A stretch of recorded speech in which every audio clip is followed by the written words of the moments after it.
Hi, I'm Dr. Chad Larson. Thanks for joining me in another episode of Keep It Real. So I've mentioned a few times in the show about a condition called metabolic syndrome. And metabolic syndrome is a really key syndrome to track to evaluate a person's risk factor for cardiovascular disease and diabetes. And when I say cardiovascular disease, it's pretty much strokes and heart disease. And so that coupled with diabetes rounds out, really the top key chronic conditions that we're really trying to help people avoid because they're major impacts on their health.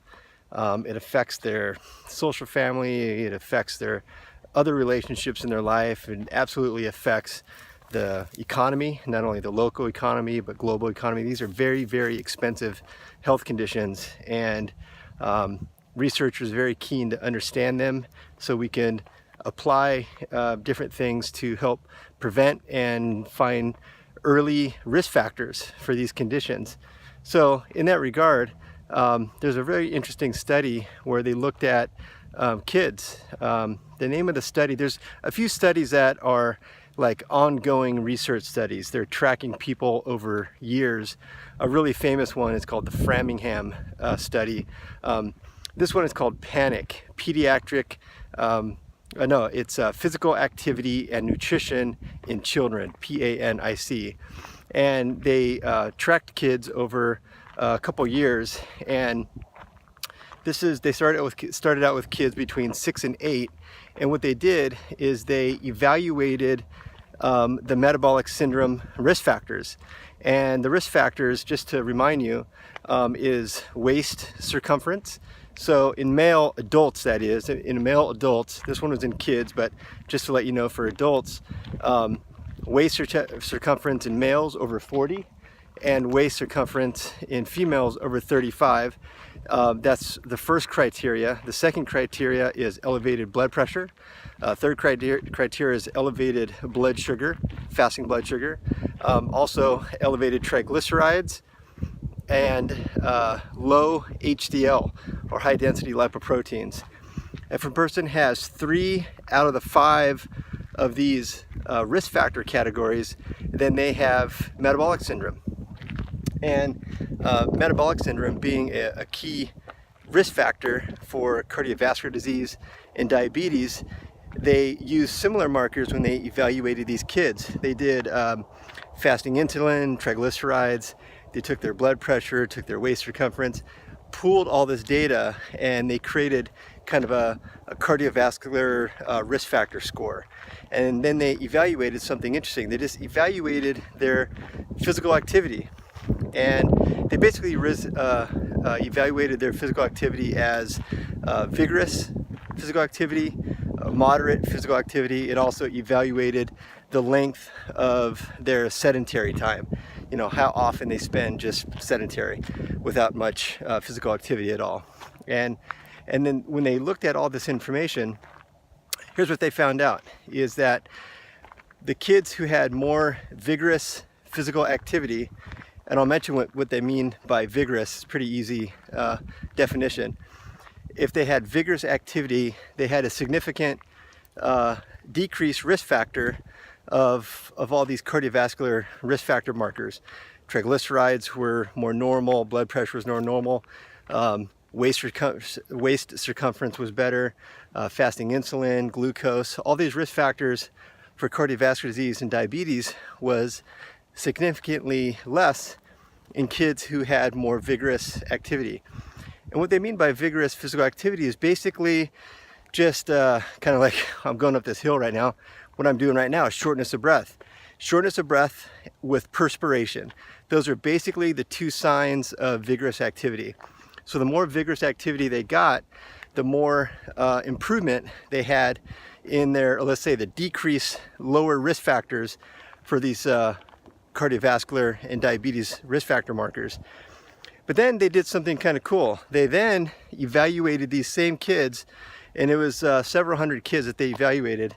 They looked at them 2 years later, and the kids who had vigorous activity, physical activity, that got more vigorous, they had that much more of a reduction in the risk factor markers of these conditions.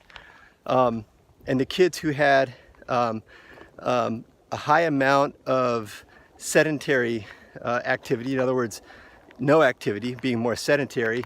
When they became more sedentary, they had a dramatic increase of these risk factors for cardiovascular disease and diabetes. So the more vigorous they became, the more of a decreased risk factor for cardiovascular disease and diabetes. And as more sedentary time increased, they had also a relative increase risk factor in all these risk factor markers for cardiovascular disease and diabetes.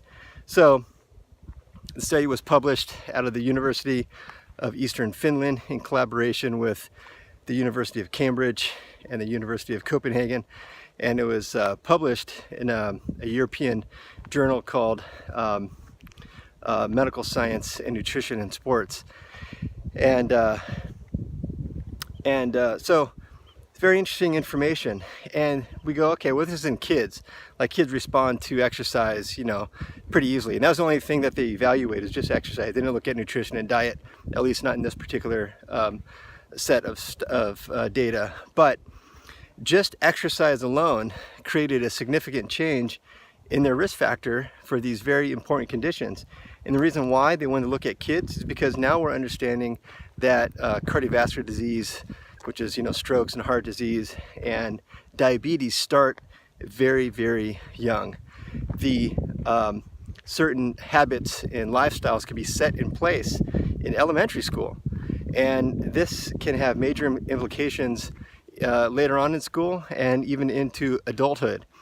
So that's why they looked at kids, is because they wanted to explore this data and see if they can come up with something significant that they can report on, so that we can learn something new about these really kind of important early onset risk factor markers for these very serious conditions. Because if we just wait until people become adults and then we try to apply certain changes, then sometimes it's too late, or it's, we don't get a really complete, comprehensive treatment. And so if we can start them young, if we can start to learn about a person's risk factor when they're very young, then it certainly increases the chance that we're going to catch and truly prevent future episodes of cardiovascular disease and diabetes, because that's true prevention. Early detection is what we can have in adults. We can detect, early signs of diabetes and early signs of heart disease. But if we can evaluate kids, and more importantly, if we can just be proactive and just know that a certain amount of vigorous activity, 60 minutes basically more days than not, which is what they suggest, 60 minutes of vigorous activity more days than not, then we could significantly reduce the risk factor developing these conditions. And this is truly preventative medicine and not just early detection. So start young. For those of us who have kids, this is something to definitely keep in mind. This is the future of our world, of our society, to keep our kids healthy and to decrease these very, very significant risk factors. So food for thought. Hopefully that's helpful information. I will keep reading you the studies and bringing the information. Until then, keep it real.